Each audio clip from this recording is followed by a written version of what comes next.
Hello everyone, we are The Worst Gardeners.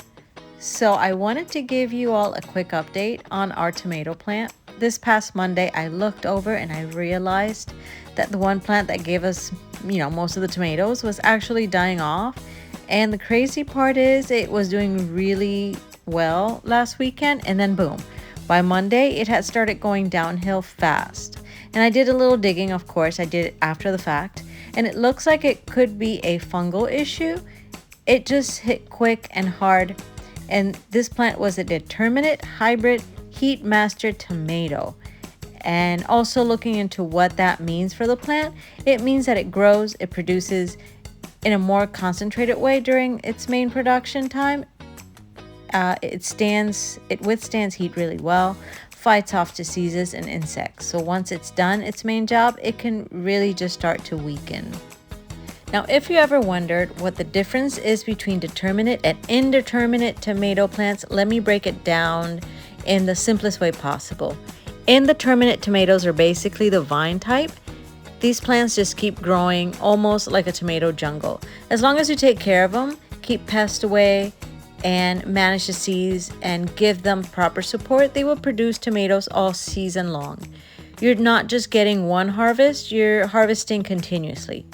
Now here's something a lot of people don't realize. If you take really good care of an indeterminate plant, it can actually last for several years.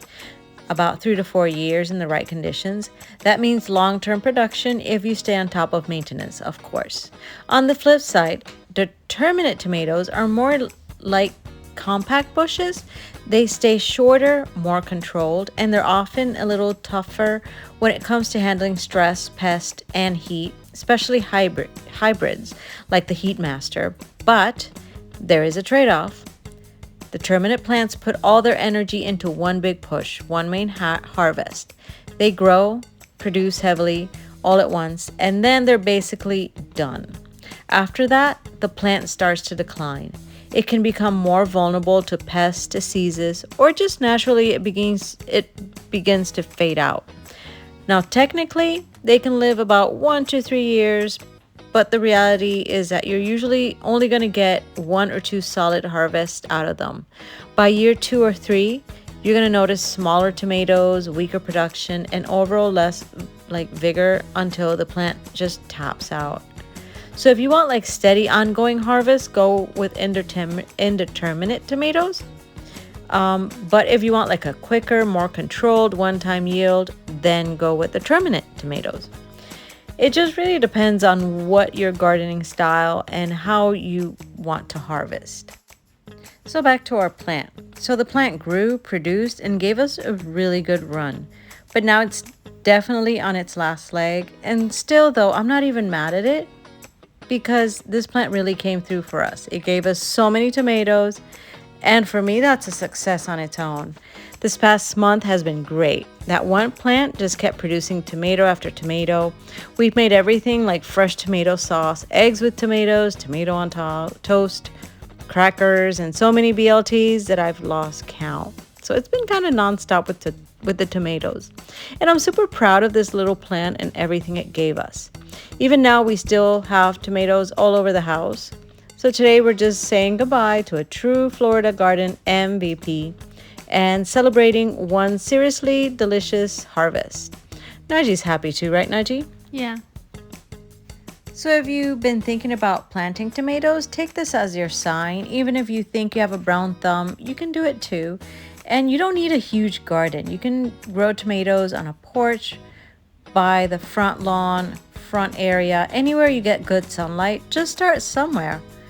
Now, the empty space is probably going to get a whole new plant, so stay tuned, because next up, I'm planting a pigeon pea right here where the tomato was. And if you're in Florida, you already know that pigeon peas are the absolute powerhouses.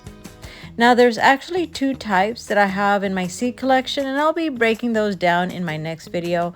I know that we haven't been posting much lately. It's hot, it's summer, and we've mostly been staying indoors, just doing quick garden check-ins and small maintenance here and there. That's true. However, this next plant, the pigeon pea, is a game changer.